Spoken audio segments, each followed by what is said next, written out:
Hello students, आज के class में हम लोग वॉइस ही पढ़ेंगे।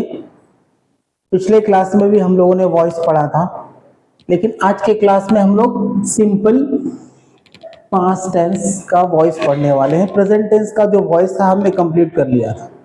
Present tense that means simple present tense, सिम और present continuous and present perfect.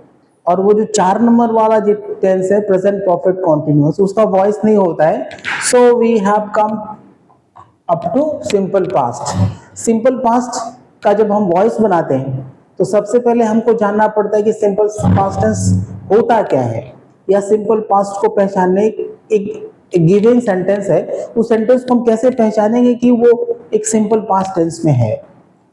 तो इसको पहचानने का तरीका कि एक गिवन सेंटेंस में जो वर्ब होगा वो वर्ब का सेकंड फॉर्म लिखा होगा।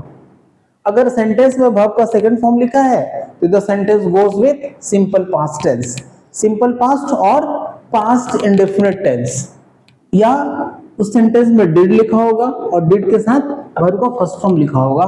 चलिए हम लोग देख लेते हैं एक एग्जांपल के द्वारा। I saw you yesterday in the market.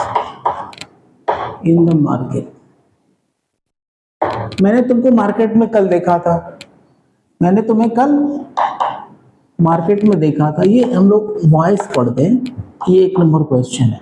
तो ये किस सेंटेंस में किस टेंस में जाएगा? ये वर्ब का सेकंड फॉर्म लिखा हुआ है। This is verb second. The sentence goes with simple past tense. ये सिंपल पास्ट टेंस है, हमने पहचान लिया सिंपल पास्ट टेंस है। और जब हम इसका वॉइस बनाते हैं तो हमको जरूरत पड़ता है वर्ब टू बी का। सिंपल पास्ट टेंस का वर्ब टू बी है was and were। This was and were are used according to the subject. जैसा सब्जेक्ट होगा वैसा was और were को हम लोग यूज करते हैं। पिछले क्लास में आप लोगों ने देखा था कि जब हम किसी सेंटेंस का वॉइस बनाते हैं तो हमें 2 फॉर्मूला ध्यान में रखने की जरूरत है। पहला, हमने फाइंड आउट करना है सब्जेक्ट वर्ब ऑब्जेक्ट, फिर उसका टेंस और उसका वर्ब टू बी। तो ये सिंपल पास्ट टेंस है, इस टेंस का पहचान तो हमने बता दिया। और इसका वर्ब टू बी क्या होता है? was were। तो this is the first formula. And second one is subject is turn to object and object is subject. तो ये मैंने बताया था वर्ब के बाद ही ऑब्जेक्ट होता है, और सब्जेक्ट हु लगा करके क्वेश्चन करने से जो आंसर मिलता है वो सब्जेक्ट कहलाता है। आई सॉ यू, तो who saw you? I is subject. और ऑब्जेक्ट निकालने के लिए मैंने पिछले क्लासेस में भी बताया था कि व्हाट और हुम लगाकर क्वेश्चन करते हैं। हुम लगाकर क्वेश्चन करते हैं, the answer will be object. What? I saw you yesterday. What did I saw? मैंने क्या देखा? कुछ नहीं देखा। सो इससे आंसर नहीं मिला तो ऑब्जेक्ट नहीं मिला। अभी होम से क्वेश्चन करते हैं। I saw you yesterday. Whom did I saw? मैंने किसको देखा? So you. You हो गया ऑब्जेक्ट। Got it? सो इस प्रकार से what और whom लगा करके ऑब्जेक्ट निकाल लेते हैं और who लगा करके सब्जेक्ट निकाल लेते हैं। ठीक है, इस प्रकार से सब्जेक्ट, ऑब्जेक्ट और वर्ब निकाल लेते हैं। Verb is the action word, you know, action word is the verb. So ये एक्शन वर्ड है, वर्ब है। अब इसका हम वॉइस बनाएंगे तो सब्जेक्ट वर्ब ऑब्जेक्ट निकल गया। टेंस तो ये पास्ट सिंपल पास्ट है और verb to be was were. तो सब्जेक्ट को ऑब्जेक्ट बनाना है तो दिस इज द सब्जेक्ट। इधर जाता है तो क्या बन जाता है? मी बन जाता है। तो सब्जेक्ट इधर जाएगा, नॉमिनेटिव केस में है, ऑब्जेक्टिव केस में ये मी बन जाता है, और यू इधर आया तो यू बन गया। अभी दूसरा काम क्या है? वर्ब टू बी यूज करना है। यू के साथ यू वेयर, उसके साथ वर्ब टू बी हो गया। वर्ब का थर्ड फॉर्म सॉ का थर्ड फॉर्म सीन, राइट। अभी बाई लगाना है, लेकिन ये यू हमने यहां निकाल कर इधर लगा दिया तो सॉ के बाद क्या बचा? Yesterday in the market. यहां लिखना पड़ेगा yesterday in the market.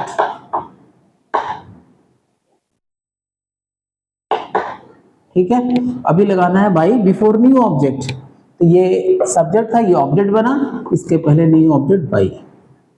So answer is you were seen yesterday in the market by me. ये था आपका एक्टिव वॉइस और ये है पैसिव वॉइस। वॉइस दो प्रकार का, एक्टिव पैसिव। ये अफर्मेटिव सेंटेंस का वॉइस बना। अभी हम नेगेटिव ले लेते हैं। She did not help you, उसने तुम्हारी मदद नहीं करी। सो किस टेंस में है? देखिए डिड लगा हुआ है और वर्ब का फर्स्ट फॉर्म लगा हुआ है।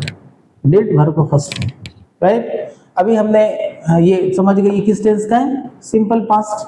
तो इसका verb to be was were है। अब सब्जेक्ट वर्ब ऑब्जेक्ट निकालने की बात आती है। सब्जेक्ट क्या है?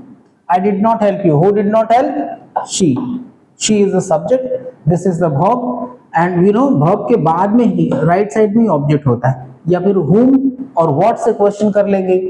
she did not help you, who did not help you, sorry, she, so she is the subject, whom she did not help, so it is you is the object।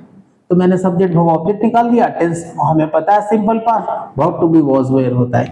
अभी बनाना है subject को object और object को subject. Subject इधर आता है तो हर हो गया, यू इधर आया तो यू हो गया।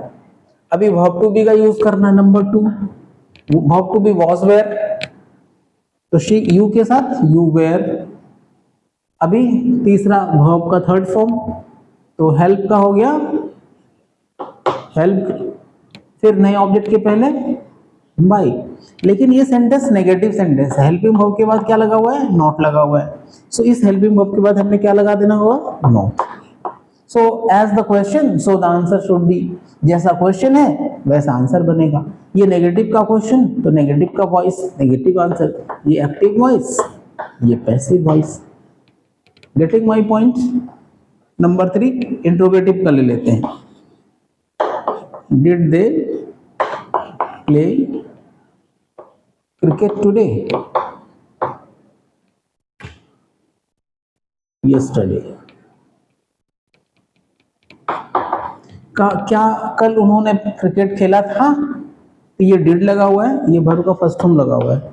सो the sentence goes with simple past tense, did verb का फर्स्ट फॉर्म, ठीक है। And verb to be is was were, subject verb object, this is verb, so right side में ऑब्जेक्ट मिलेगा और this is subject. Who played? They played, subject. And what did they play? Object. What से question किया? You. अभी हमने बनाना है tense, तो simple past and verb to be is was were. Subject को ऑब्जेक्ट करना है। दे इधर आ गया, ऑब्जेक्ट बन गया तो देम, और क्रिकेट इधर आया तो क्रिकेट ही रहेगा, क्रिकेट। Got it?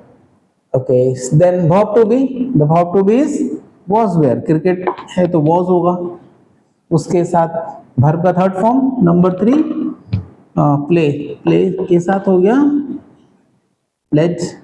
अब नए ऑब्जेक्ट के पहले बाई, और ये दिन मैं यहां लिख देता हूं। Got it?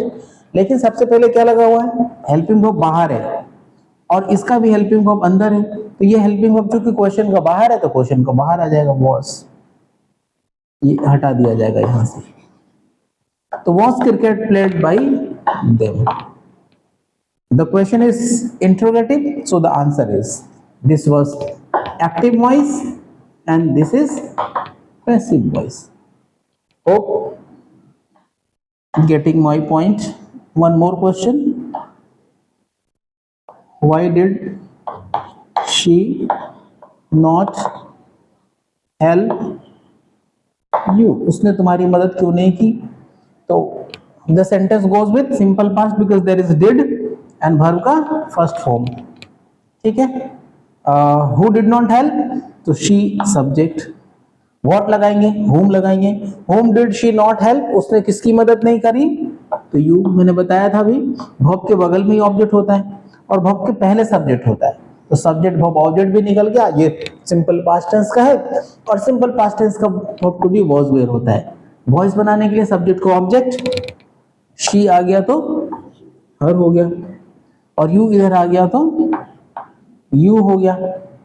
ओके, दूसरा है verb to be, verb to be was were, तो यू के साथ वेयर, यू वेयर। उसके बाद वर्ब का थर्ड फॉर्म हेल्प्ड, नए ऑब्जेक्ट के पहले बाय। लेकिन ये क्वेश्चन मार्क्स का डब्ल्यू, पहले सबसे पहले डब्ल्यू एच लगा हुआ है तो WH वाई लगा दिया।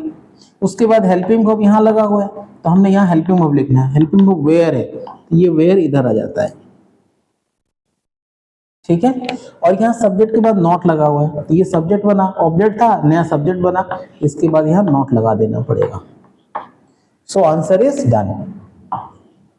Question is you did why did she not help you, तो why were you not help by her, this was active voice and this is passive voice. Hope the voice of the simple past tense will be clear. One more question I will take, ताकि आपका understanding और अच्छी तरह से हो जाए। There is a duty of yours, तुम्हारा एक ड्यूटी है कि whatever the board work I have done, आपको इसको नोट डाउन करना है अपने नोटबुक में। इसको नोट करिए, एक एक एग्जाम्पल आपको समझा देगा कि कैसे करेक्टली चेंज ऑफ वॉइस करते हैं। What did she do? What did she do? उसने क्या किया? इसमें ऑब्जेक्ट नहीं है, ये did है और ये verb का फर्स्ट फॉर्म है। The sentence goes with simple past tense and verb to be is was were, लेकिन ये सब सब्जेक्ट, ये verb, ऑब्जेक्ट क्या है? तो ये मैंने बताया था, ये जो WH वर्ड है वही क्या बन जाता है, ऑब्जेक्ट बन जाता है। तो ये ऑब्जेक्ट है, किसको सब्जेक्ट बनाया, तो व्हाट आ गया, what. Now verb to be was were, तो व्हाट के साथ वाज, व्हाट वाज। अब वर्ब का third form done by her, what was done by her. चलिए एक क्वेश्चन आप लोग बना के दिखाइए तो, What did Ravi ask for?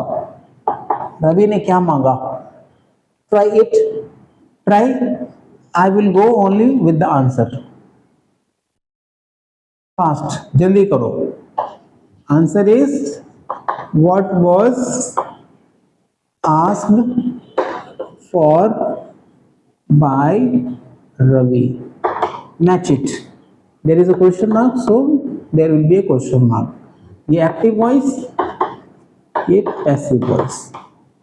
Hope the change of voice of the simple past tense will be very clear. Now your duty is to practice is practicing. The more you practice, the more perfection will come. इसको practice करिए और you will be perfect in no time. Okay, so अभी इस class को of करते हैं। अगले class में सिंपल पास्ट टेंस के बाद हम लोग पास्ट कॉन्टिन्यूअस के साथ मिलेंगे और पास्ट कॉन्टिन्यूअस टेंस का वॉइस चेंज करते हैं, ठीक है। तब तक क्वेश्चन सॉल्व करते रहिए, सीखते रहिए। Happy learning, thank you.